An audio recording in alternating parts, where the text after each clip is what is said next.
செந்தூரம் TV ஜோதிட ஆன்மீக தகவல்கள். செந்தூர சேனல் நேயர்களுக்கு என் இனிய புத்தாண்டு நல்வாழ்த்துக்கள். என் பெயர் ஜோதிட சசிகுமாரோடு. நான் மீன ராசியை பற்றி இந்த வருடம் பலான் பலன்கள் எப்படி இருப்பது என்று கூறப்போகிறேன். முயற்சி திருவினையாக்கும், முயற்சியே நமது வெற்றி என்று நினைத்து கொண்டிருக்கும் மீன ராசிக்காரர்களே, நீங்கள் முயற்சியை எப்போதும் கைவிட மாட்டீர்கள். பிரச்சனைகளை எப்படி தப்பிக்கிறது என்று உங்களைப் போல் யோசிப்பவர் வேறு யாரும் இல்லை. அதே போல் இந்த வருடமும் நீங்கள் முயற்சி மிக அதிகமாக மேற்கொள்ளுங்கள். உங்களோட முயற்சி கட்டாயமாக வெற்றி தரும். எந்த பிரச்சனை உங்களிடம் வந்தாலும் எப்படி விலகி செல்வது, அதில் மற்றும் நீங்கள் மிக கவனமாக இருத்தல் வேண்டும். இந்த வருடத்தில் பார்த்தீங்கன்னா உங்களுக்கு சிந்தனை மிக பிரம்மாண்டமாக இருக்கும்.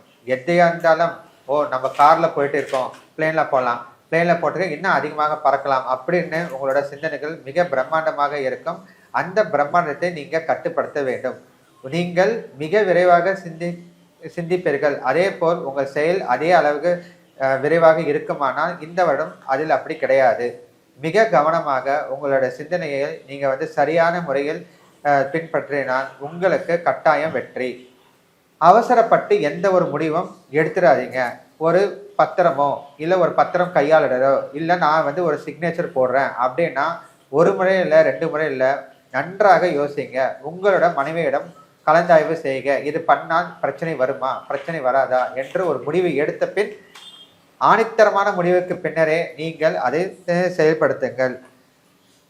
வண்டி வாகனம் உங்களுக்கு நிச்சயமாக இந்த வருடம் உண்டு. அது உங்களுக்கு மேன்மை தரும். போன வருடம்லாம் எனக்கு காரில் நான் ரொம்ப செலவு பண்ணியிருந்தேன், 2 வீலர் ரிப்பேராக இருந்தது, மாற்றம் பண்ணலாமா, புது வண்டி வாங்கலாமா அப்படின்னு நீங்கள் யோசிச்சு இருந்தீங்கன்னா அது இந்த வருடம் உங்களுக்கு கைகூடும். நிச்சயமாக புது வண்டி வாங்குவீர்கள், பழைய வண்டியை ரீப்ளேஸ்மெண்ட் பண்ணுவீர்கள். ஆன்மீகத்திற்கு நீங்கள் நிறைய செலவுகள் இந்த வருடம் நீங்கள் செய்வீர்கள். குலதெய்வ வழிபாடு போதல், தந்தை வழி உறவுக்கு அவங்களோட வெளியில் போதல், அது மட்டும் இல்லாமல் தந்தை மூல் உங்களுக்கு உயிர் சொத்து ஏதாவது இருந்தால் கட்டாயம் உங்களுக்கு வரும். இதுவரை முன் நிலவில் இருந்த பிரச்சனைக்குரிய வழக்குகள் அனைத்தும் இந்த வருடம் உங்களுக்கு அதில் மாற்றம் வரும். சக்சஸ் வரத்துக்கு நிறைய வாய்ப்புகள் உண்டு. அலுவலகமாகட்டும், பிஸ்னஸ் ஆகட்டும், நீங்கள் எவ்வளோக்கு எவ்வளோ முயற்சி செய்கிறீர்களோ அவ்வளோ உங்களுக்கு நல்ல பெயர் உங்களுக்கு கிட்டும். ப்ரொமோஷன், நான் ரொம்ப வருஷமாக ப்ரொமோஷனுக்காக வெயிட் பண்ணியிருக்கேன், எனக்கு நல்ல வேலை இருக்குது, ஆனால் இது சரியாக செட் ஆகலை, வேலை மாறலாமா அப்படின்னு யோசனை எல்லாம் பண்ணுறதுக்கு நன்றாக யோசித்து நிறைய டைம் எடுத்துக்கோங்க. ஆனால் நல்ல முயற்சி செய்யுங்க. இந்த முயற்சியும் உங்களோட தெளிவான சிந்தனையும் அந்த வேலை மாற்றத்தை உங்களுக்கு கட்டாயம் கொடுத்தோம். அவசரப்பட்டு இந்த வேலையை விட்டுட்டு வேற வேலைக்கு போகலாம் அப்படின்னு நினைக்காதீங்க. தெளிவாக சிந்தித்து செயல்படுங்க.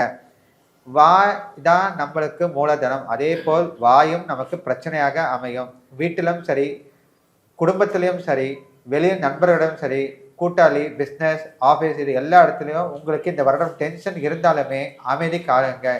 ஒரு வாரத்துக்கு அட்லீஸ்ட் ஒரு நாளாவது ஒரு மணி நேரம் நம்ம மௌன விரதம் இருக்கலாம் அப்படின்னு நினச்சிட்டு மௌன விரதம் இருங்க. உங்களுக்கு நன்மையே நடக்கும். குலதெய்வ வழிபாடு எப்படி சிறந்ததோ அதே போல் உபஜயஸ்தானமான உங்களோட ராசிக்கு குரு பகவானை அப்பப்போ கும்பிட்டுட்டே வாங்க. உங்களுக்கு நன்மை நடக்கும்.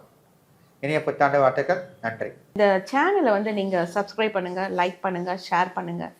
அப்போ தான் நாங்கள் போடுற வீடியோஸ் உங்களுக்கு உடனுக்குடனே கிடைக்கும். நன்றி, வணக்கம்.